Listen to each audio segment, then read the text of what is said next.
Tout de suite, le témoignage du jour, Louis Dauphren. Allez, on va faire escale avec Lucas Tierney. L'escale, justement, c'est un cadre, une fondation dans laquelle Lucas Tierney invite les gens à discerner. Et pourquoi n'apprendriez-vous pas à discerner dans votre vie personnelle pour savoir où vous en êtes, y compris sur les questions de fond? Dieu est-il une évidence? Et si oui, d'ailleurs, lequel? On pourrait, on pourrait se poser la question, comment y vient-on? Ce n'est pas si simple et son itinéraire le montre, itinéraire d'un incroyant converti aux éditions Artege. Et l'évidence, c'est le titre qu'il a choisi pour en parler. Bonjour Lucas Tierney. Bonjour, Quel âge avez-vous? j'ai 31 ans. Alors dites-nous un petit peu comment ça s'est passé, parce que c'est déjà une longue vie, spirituellement parlant. C'est vrai, j'ai eu de la chance. En fait, ça s'est passé d'une manière assez incongrue. Moi, je viens d'un milieu qui est assez réfractaire à l'église et aux traditions en général. Et en fait, il s'est trouvé que j'avais un ami catholique qui, un jour, a témoigné comme ça en public. Il a dit qu'il allait à la messe. Et moi, un peu sur un coup de tête, je l'ai suivi. Et à cette messe, en fait, je me suis souvenu plus tard, parce que sur le moment, j'ai oublié avoir fait cette prière. Il se trouve que j'ai prié dans le doute vraiment de l'existence de Dieu, quoi. J'ai eu un éclair d'honnêteté. Et 6 ans et demi plus tard, en fait, j'ai compris ce qu'il avait produit, puisque c'est 6 ans et demi plus tard, du coup, que je me suis fait baptiser en 2019. Qu'aviez-vous demandé? J'avais demandé, alors déjà, je m'étais confié. J'avais eu un vrai éclair d'honnêteté vis-à-vis de moi-même. J'avais reconnu, je pense, voilà, mes faiblesses. Je m'étais vraiment mis à nu devant Dieu, en fait, et je lui avais demandé de m'aider à trouver la paix et réaliser mon potentiel, en fait. Et je lui avais confié l'inquiétude que j'avais sur... je sentais que ma vie manquait de colonne vertébrale, en fait. Je sentais que j'étais un peu pris dans la course à la reconnaissance, et en confiant ça, j'ai senti que j'avais fait un véritable pas en avant, en fait. Et aujourd'hui, voilà, cette colonne vertébrale, je l'ai trouvée grâce à la foi, grâce à l'Église. Et voilà, je peux voir les fruits de Dieu, quoi. Mais Lucas Tierney, quand on ne va jamais à la messe et qu'on y va pour la première fois, ça peut paraître, surtout en suivant un copain, Mhm. ça peut paraître un peu incongru et on ne se sent pas forcément associé, ni même dans l'esprit de comprendre ce qui se passe. Complètement, surtout que moi, c'était en 2013, en Croatie, donc vraiment tous mes repères, enfin, en fait, j'en avais aucun. Et, et finalement, c'est là où pour moi, il y a deux chemins en fait dans ce cheminement. Il y a un cheminement intime et il y a un cheminement intellectuel. Et en fait, cette intimité, elle a commencé avec cette première prière et elle a un peu terminé au moment où commençait plutôt juste avant mon baptême, quand j'ai eu la foi et que j'ai vraiment décidé de placer la foi au centre de ma vie. Mais toute la partie intellectuelle sur, voilà, de retrouver ses propres repères, en fait, ben ça a duré 6 ans et demi, en fait. Et ça s'est fait grâce aux rencontres et à l'éducation de l'Église, quoi. Mais oui, Et que dites-vous aujourd'hui aux personnes qui peuvent nous écouter ce matin et qui ne savent pas, qui se posent des questions, mais qui n'ont pas envie encore ou qui n'osent pas Mhm. franchir le pas de l'Église? Je pense que c'est bien de se poser des questions. Moi, en fait, ce que j'ai voulu montrer avec ce témoignage, c'est que, en fait, j'étais un peu le dernier des derniers, quoi. Je me suis posé énormément de questions et j'ai reçu toutes les réponses dont j'avais besoin au fur et à mesure. Donc, je pense que ces questions, en fait, faut pas en avoir peur, faut les poser. Elles sont le signe de notre, quelque part, de notre intéressement et l'Église a beaucoup de réponses. La foi a des réponses aussi. Donc, il faut se respecter, en fait, et Dieu nous respectera en retour. Parlez-nous de votre famille, parce qu'on est tous le produit d'un contexte. Mhm, mhm. Alors la mienne a reçu, enfin de mes deux parents en tout cas, ils ont tous les deux reçu une éducation catholique assez rigoureuse. Et voilà, je pense que dans le contexte de l'époque, un peu post-68, ils ont trouvé leur voie autrement, quoi. Je leur jette pas la pierre, je peux parfaitement comprendre, étant donné le contexte dans lequel ils ont vécu, que voilà, l'Église n'était pas une priorité pour eux, loin de là, même l'inverse. Donc ils avaient tout bazardé. Oui, complètement, ouais. Complètement. Mais quelque part, il y a du bon là-dedans, puisque ben, c'est ce qui a fait mon cheminement, puisque moi, au départ, en fait, c'est un peu mon anticléricalisme qui a motivé mon entrée en l'Église, quoi.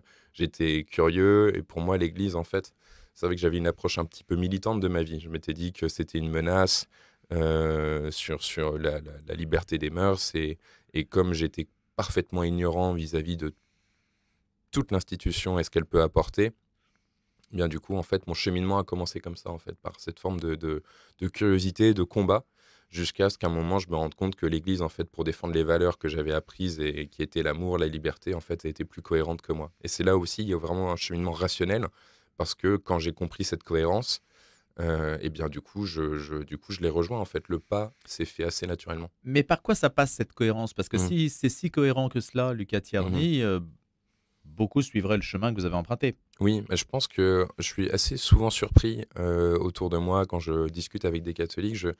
Alors, je crois beaucoup. Hein, moi, j'ai pas un profil foi du charbonnier, et je pense que c'est très bien comme profil. Mais cette cohérence, je pense que c'est par quelque part cette approche critique qui aujourd'hui existe, qui est aujourd'hui presque entre guillemets valorisée. Enfin, en tout cas, dans l'époque dans laquelle on est, et l'Église s'y adapte.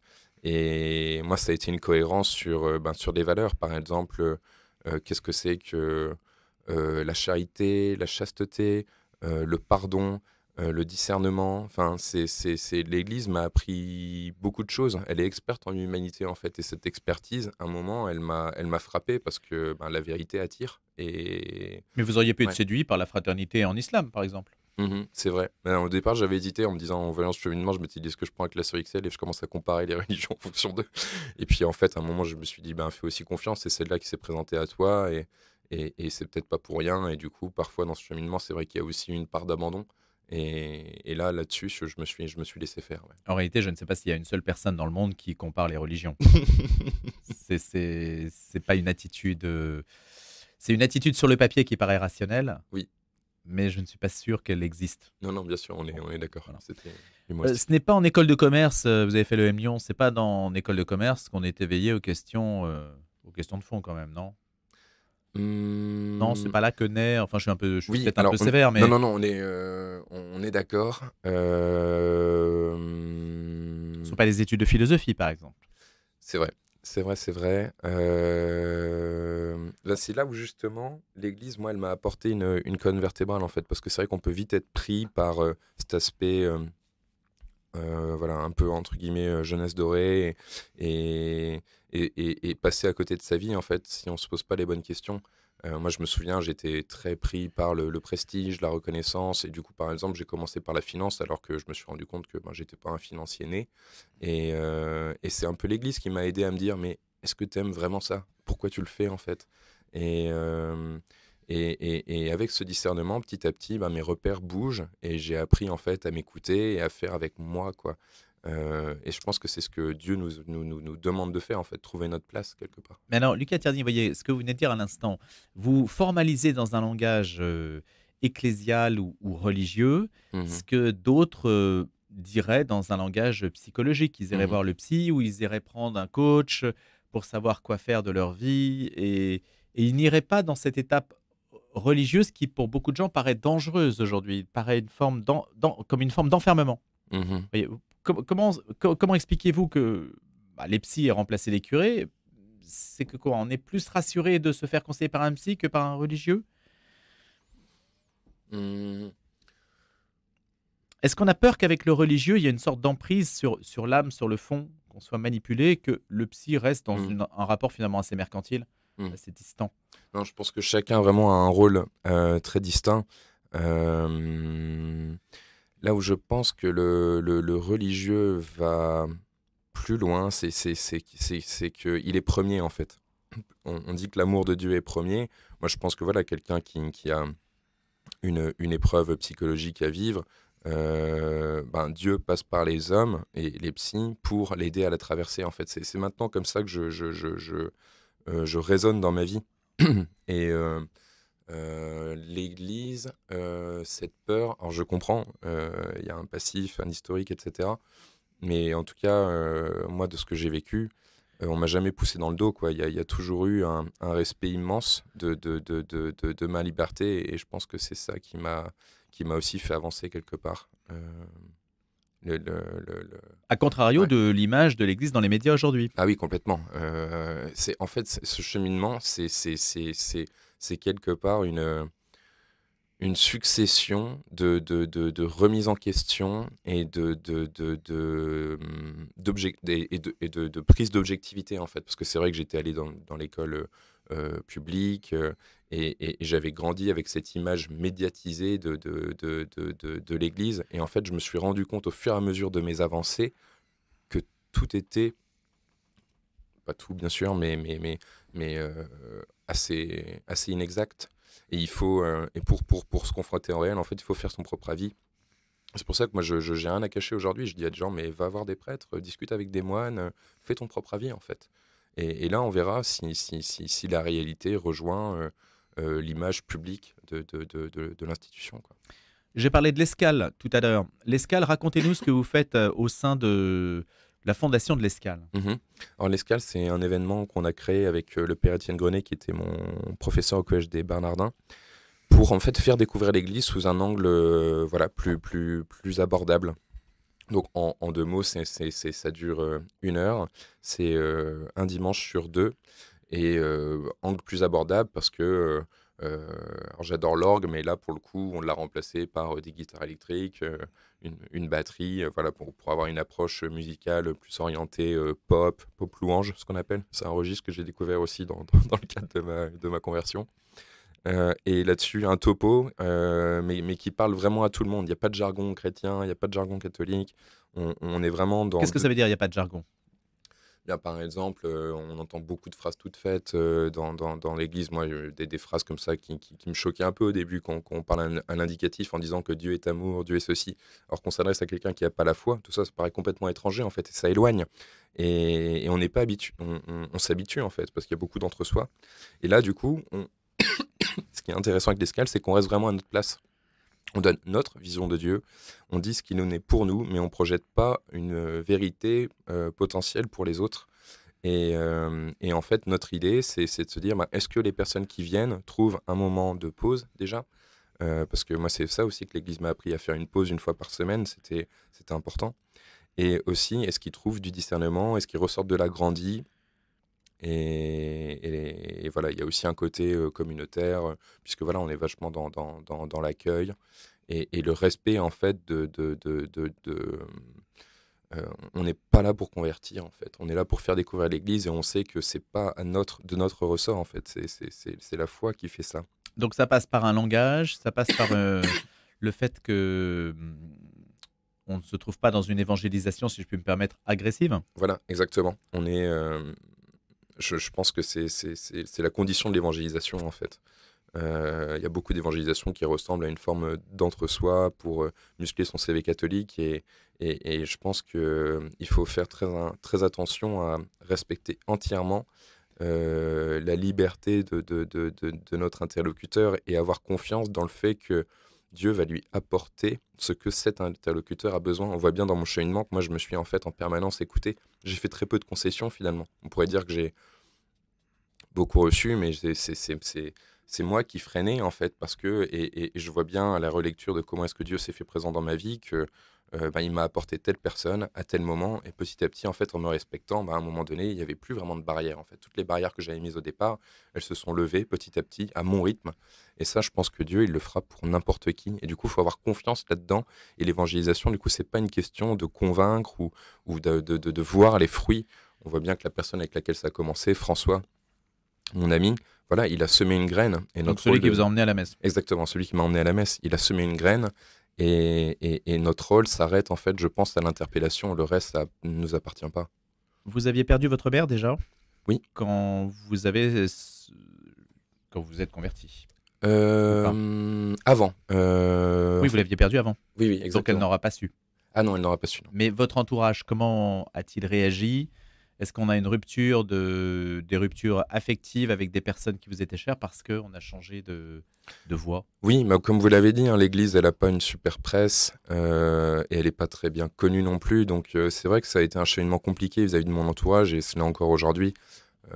On me range rapidement dans une case, mais bon. Donc la case quoi? Alors... qu'est-ce qu'on dit? On dit Lucas, c'est un... Voilà, c'est il va à l'église, c'est le cateau de service. voilà, c'est le cateau de service, et Et après, voilà, Mais ça rend, Hmm. qu'est-ce que vous sentez, Lucas? Ça rend moins sympathique? Quelle est la conséquence en fait de l'étiquette que l'on vous met sur le visage? Bon, si tant est qu'on garde tout le temps cette étiquette, je ne sais pas, peut-être que les choses quand même é- évoluent et que si on connaît bien les gens, ils passent outre les étiquettes. Oui, ben c'est ça en fait. Je pense qu'il y a eu, si je prends l'exemple de mes amis, au départ, ils étaient assez inquiets en se disant est-ce qu'il va pas. Parce que moi, je viens aussi d'un milieu assez orienté politiquement et voilà, la confrontation des idées, les positions de l'Église d'un point de vue sociétal, etc. Tout le monde était un peu réfractaire par rapport à tout ceci, un peu dans une approche bien pensant, progressiste, etc. Tout va. Et finalement, je pense qu'ils ont pu se rendre compte que j'avais pas tant changé que ça, en fait. Enfin, quelque part, c'est une transformation totale. Et d'un autre côté, il y a que du bon dans celle-ci. Et du coup, je pense qu'ils ont fait aussi leur propre avis au fur et à mesure sur le constat, en fait, Mais vous n'avez perdu personne.